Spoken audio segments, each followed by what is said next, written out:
Jelajahi cara baru mendapatkan informasi. Download Metro TV Extend sekarang.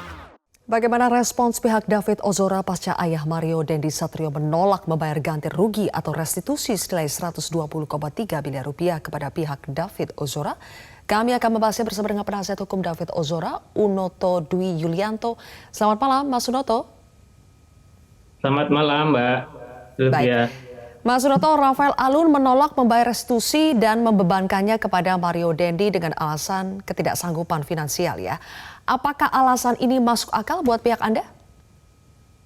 Yang pertama sih kita sudah menduga ya dari awal bahwa pihak keluarga kemungkinan besar akan menolak atau tidak mau ikut bertanggung jawab terhadap kasus ini. Tapi ada beberapa catatan dari surat yang kemarin disampaikan oleh pengacara dari Mario ya. Yang pertama, surat itu terlihat diketik begitu. Jadi kita juga menduga itu bukan tulisan tangan dari orang tua Mario. Sehingga kita juga meragukan betul-betul itu murni dari pikiran dan hati orang tuanya atau itu by design atau didesain oleh pihak-pihak lain. Itu yang pertama. Yang kedua, di surat itu juga terjadi kontradiktif. Di satu sisi, kalaupun itu kita anggap dibuat oleh orang tuanya, di satu sisi dia mengatakan bahwa begitu banyak harapan dan cita-cita yang kami gantungkan kepada Mario. Tapi di sisi lain, Mario dianggap sudah dewasa dan sudah bertanggung jawab, artinya dia harus membayar restitusi sendiri karena orang tua sudah tidak peduli lah, katakanlah demikian. Nah, ada kontradiktif di situ. Selanjutnya kita juga melihat bahwa kalau memang orang tuanya menggantungkan harapan padanya kan harusnya peduli, dan kita yakin orang tuanya juga masih mampu. Sebagaimana hakim juga berharap bahwa orang tuanya itu hadir. Ini orang tua kan ada dua ini, Mbak. Ada bapaknya, ada ibunya. Nah, ibunya kan bisa seyogianya hadir untuk menjelaskan itu. Karena kita yakin kan orang tuanya dalam hal ini bapaknya bekerja, yang menyimpan atau mengelola hartanya itu bisa jadi ibunya gitu kan.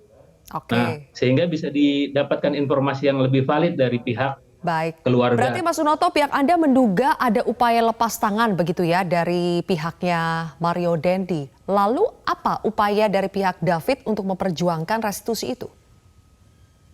Kalau terkait dengan restitusi kan dari awal memang kita juga pihak keluarga korban, dalam hal ini David, tidak berharap banyak terhadap restitusi, tapi pihak kejaksaan menyampaikan bahwa ini adalah hak. Maka salah satu alasan P19 atau berkas tidak lengkap itu adalah belum adanya restitusi, sehingga dilengkapilah oleh LPSK juga mendorong.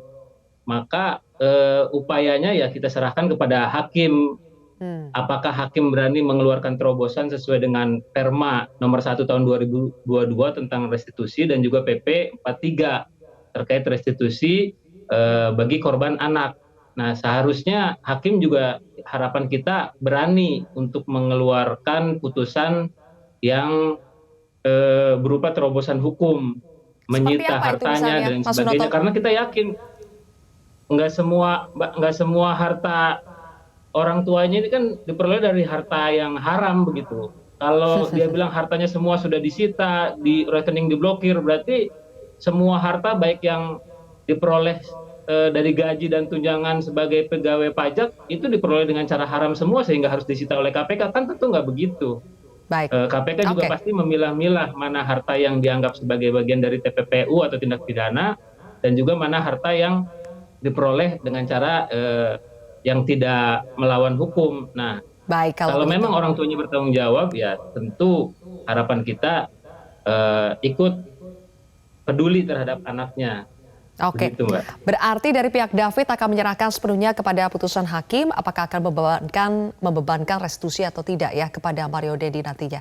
Baik, kalau begitu Mas Unoto, terima kasih sudah bergabung bersama kami di Prime Time News hari ini. Jelajahi cara baru mendapatkan informasi. Download Metro TV Extend sekarang.